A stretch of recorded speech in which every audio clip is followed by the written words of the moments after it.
Bueno, ahora para hablarnos del asma y su relación con el COVID-19, saludo a la doctora María del Carmen Cano. Ella es neumopediatra adscrita a la Sociedad Mexicana de Neumología y Cirugía de Tórax. Doctora, muy buenos días. Gracias por recibirnos esta llamada y, por supuesto, por resolvernos algunas dudas con respecto al asma y la relación que se tiene ahorita con la circunstancia que se vive por la COVID-19. ¿Cómo está? Muy buenos días.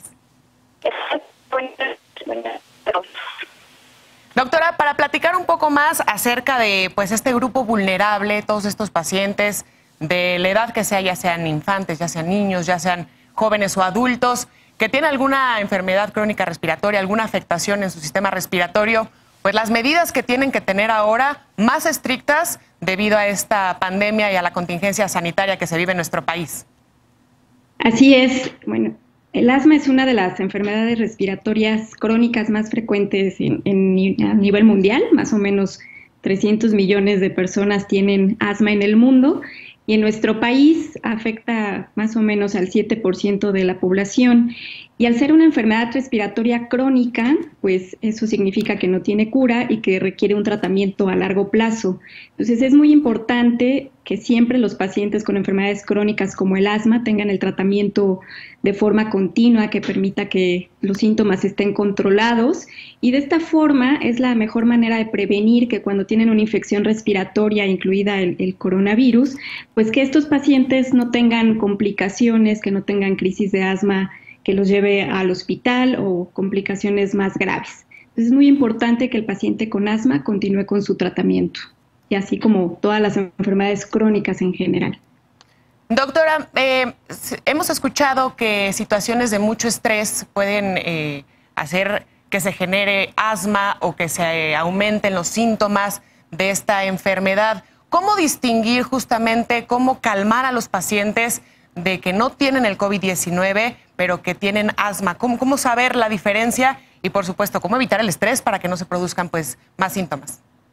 Sí, el asma es una enfermedad que afecta a los bronquios principalmente y ocasiona que estos bronquios se obstruyan, se inflamen, y el paciente cuando tiene un cuadro agudo, que le llamamos crisis de asma, tiene problemas para respirar, tiene tos, tiene algo que conocemos como sibilancia, se escucha un silbido en el pecho cuando el aire pasa por estos bronquios que están obstruidos, es el sonido que ocurre. Entonces, un paciente con asma puede estar sin síntomas cuando está controlado, pero cuando llegan estos eventos de crisis de asma, pueden ser desencadenados por muchas cosas. Una de ellas son las infecciones principalmente, el que dejen de usar el tratamiento de control es la otra, pero también se ha visto precisamente que este factor emocional también pudiera ocasionar una crisis de asma. Entonces es muy importante en esta época de contingencia, de pandemia, pues todos estamos estresados. Entonces es muy importante que el paciente reconozca los síntomas del asma. Una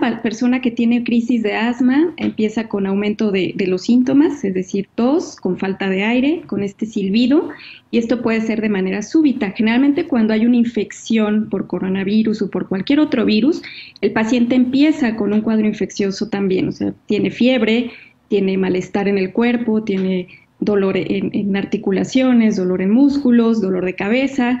Entonces, además de tener estos síntomas que tiene la crisis, tiene estos síntomas adicionales de forma presente por la infección, ¿no? Entonces, es la forma en la que podemos distinguirlo. Sin embargo, una persona con asma sí puede tener una crisis por cuestiones emocionales. Entonces, es muy importante que también tengamos esta comunicación en la casa, esta interacción con la familia, con nuestros médicos, que estemos en contacto directo y que podamos tener recomendaciones que nos puedan emitir vía telefónica, a distancia, estas consultas en línea, que eso pues favorece que el paciente también esté tranquilo, ¿no? Doctora, además del asma, ¿qué otras enfermedades crónicas o qué otros problemas en el sistema respiratorio pues pueden afectar ahorita justamente a esta definición o a saber si es COVID-19 o si es una enfermedad respiratoria? Pues para distinguirlo, en realidad es el proceso infeccioso, es lo que nos da la pauta, el que tenga tos, que tenga fiebre, sobre todo la fiebre, es como vamos a distinguir si solamente es una crisis por cuestiones emocionales o porque se expusieron a problemas al contacto con algún alergeno. Hay personas que son alérgicas y que eso desencadena los síntomas, o bien si tenemos un cuadro de infección, es decir, la fiebre, que tengamos aumento del moco nasal, eso nos puede hacer la diferencia. Doctora, en caso de que alguien tuviera dudas, ¿dónde se puede comunicar? ¿A quién puede llamar? ¿A qué profesionales de la materia justamente para resolverlas y no exponerse saliendo a la calle para ver si algunos consultorios médicos están brindando el servicio? ¿Con quién pueden acudir o dónde pueden llamar?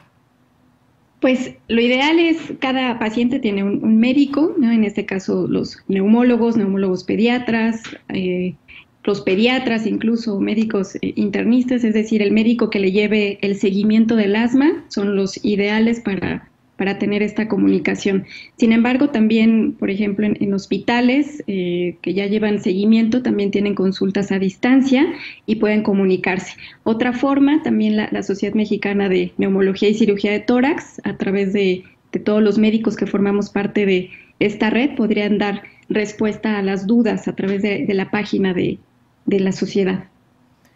Bien lo dice, hay que estar en estrecho contacto telefónico con nuestros profesionales de la salud, con nuestros médicos de cabecera para resolver todas estas dudas, no exponernos, no salir a la calle y, por supuesto, tomar todas las medidas, en especial si la persona se encuentra dentro de los grupos vulnerables, ya sea de la tercera edad, ya sean niños, ya sea diabéticos, hipertensos o que tengan algún problema en el sistema respiratorio. Le agradecemos muchísimo, doctora María del Carmen Cano, neumopediatra adscrita a la Sociedad Mexicana justamente de Neumología y Cirugía de Tórax. Muchas gracias por recibirnos la llamada y, por supuesto, por brindarnos esta información y aclararnos algunas dudas. Gracias a ti, Corina, y a todo tu auditorio, y pues a seguir las medidas sanitarias, que sobre todo no salir de casa. Gracias. Así es, quedarnos en casa, lo más importante. Y mira, justamente